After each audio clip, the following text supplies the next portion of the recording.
做一個男人關好就強壯，女人關好就靚靚。原來仲有90%嘅人呢都唔知道，又濕又熱嘅夏天都唔知道煲返啲咩靚湯嚟飲。咁呢度蘋果排骨湯就可以試一試啦，清甜回甘，湯鮮味甜啊！尤其呢係經常捱夜、煙煙咩走走啊，特別多奇奇鉗鉗嘅。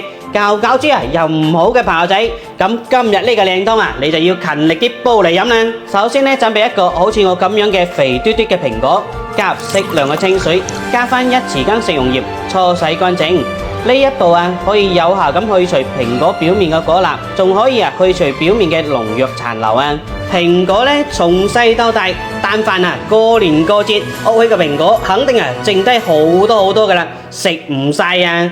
我老媽子呢就會用蘋果同我煲返個靚湯嚟飲噶啦，咁樣煲出嚟嘅湯呢特別清甜啊！自從有咗呢個湯飯我都食多2碗啊！所以從細到大我都係肥嘟嘟咁噶，而且特別鍾意飲靚湯啊！洗乾淨之後呢，我哋將蘋果對半切開，然後呢去除中間嘅果核部分，再切成細塊。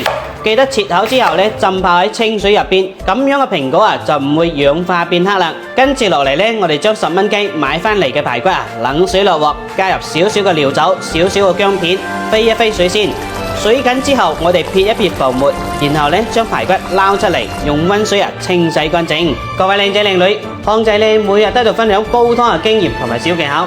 如果你個手機呢啱好仲有少少嘅電，不如幫康仔點個免費嘅小紅心，或者呢多謝2個字，鼓勵同支持一下，唔該晒啦。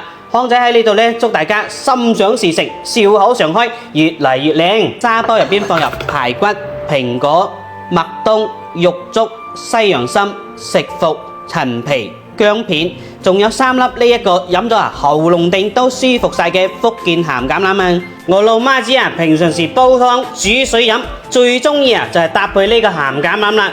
佢呢提鮮嘅同時仲特別回甘，係個清人回甘嘅好嘢嚟㗎。每次煲湯呢拎出佢2-3粒，呢一包夠用成年㗎啦。有需要嘅，我將佢鏈接呢放咗喺視頻嘅左下角啦。洗好嘅鹹橄欖放入砂煲入邊，加入適量嘅清水，後歸煲佢40分鐘。好啦，時間到，一開蓋呢，滿滿嘅都係蘋果嘅清香味啊！調味呢唔使放鹽啦，只需要加返少少嘅枸杞。呢度元氣滿滿嘅蘋果排骨湯就搞掂啦！飲起身湯鮮味甜，鹹橄欖嘅果香味搭配着排骨嘅肉香味，好飲又營養啊！呢個湯飲起身清甜回甘啊，正啊！好潤嘅靚湯啊，一家大細都啱飲嘅。而家呢馬上就要到3伏天啦，記得盡快將呢個湯安排起身啦。關注康仔，教你日日煲靚湯。